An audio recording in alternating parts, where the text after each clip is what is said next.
बच्चों, तैयार हो जाओ एक और मजेदार सफर के लिए, क्योंकि इंटून्स लेकर आया है एक दिलचस्प कहानी। तो चलो शुरू करते हैं। गांव की हरियाली से घिरे एक शांत कोने में राघव का एक छोटा सा सेबों का बगीचा था। वहां हवा में सेबों की खुशबू और मिट्टी की सोंधी महक घुली रहती थी। राघव की बेटी लीला बचपन से ही अपने पिता के साथ बगीचे में खेलती, सीखती और काम करती आई थी। पड़ोस में शर्मा जी रहते थे, एक अकेले और सख्त मिजाज बुजुर्ग, जिन्हें हर समय सब पर शक रहता था। एक दिन राघव सेब के पेड़ पर चढ़कर टहनियां काट रहे थे कि उनका पैर फिसल गया और वो जमीन पर गिर पड़े। उनका पैर बुरी तरह मुड़ गया। वो दर्द से कराहते रहे। डॉक्टर ने कहा, पैर ठीक होने में कुछ हफ्ते लग सकते हैं, आपको बिल्कुल आराम करना होगा।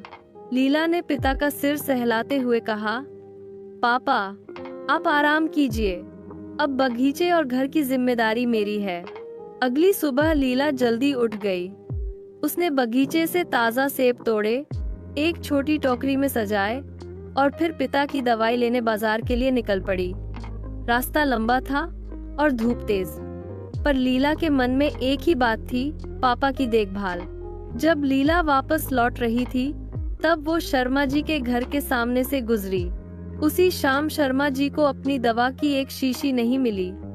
उन्हें तुरंत शक हुआ, अभी तो वो राघव की लड़की यहीं से जा रही थी, शायद वही कुछ उठा ले गई हो। गुस्से में तमतमाते हुए वो राघव के घर पहुंचे और बोले, तुम्हारी बेटी को ठीक से समझाओ, मेरे घर से दवा गायब हुई है और वही यहाँ से गुजरी थी। राघव को झटका लगा। उन्होंने कभी सोचा भी नहीं था कि कोई उनकी बेटी पर उंगली उठाएगा। राघव ने धीमे स्वर में पूछा, लीला, क्या तुमने कुछ उठाया शर्मा काका के घर से? लीला की आंखें भर आईं, पर आवाज साफ थी, नहीं पापा, मैं आपकी दवा डॉक्टर से लाई हूँ और सेब बगीचे के ही हैं, मैंने कुछ नहीं चुराया। राघव ने उसकी आंखों में देखा। मासूमियत और सच्चाई साफ दिख रही थी।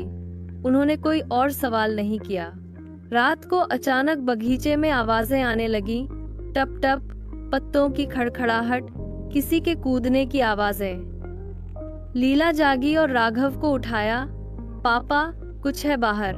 दोनों खिड़की से झांकते हैं।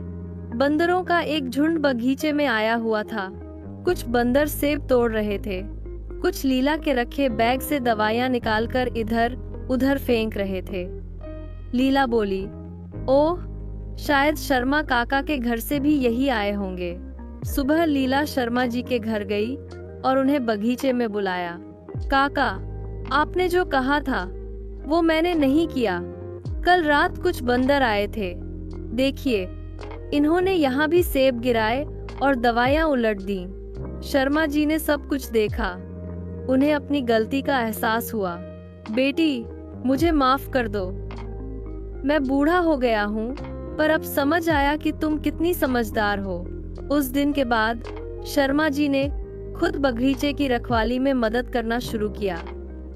उन्होंने लीला को पौधों के लिए प्राकृतिक खाद बनाना भी सिखाया। अब वो न सिर्फ एक पड़ोसी थे, बल्कि परिवार का हिस्सा बन चुके थे।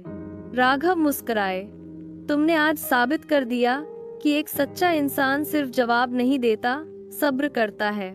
लीला ने बगीचे के पेड़ की टहनी को छुआ और बोली, इस बगीचे ने मुझे सिर्फ सेब नहीं, समझदारी भी दी है। इस कहानी से हमें सीखने को मिला कि बिना जाने किसी पर आरोप लगाना सबसे बड़ी गलती है। और इस तरह खत्म हुई हमारी आज की कहानी। जल्द ही लौटेगा नई कहानी और नई सीख के साथ। तब तक के लिए टाटा, बाय बाय।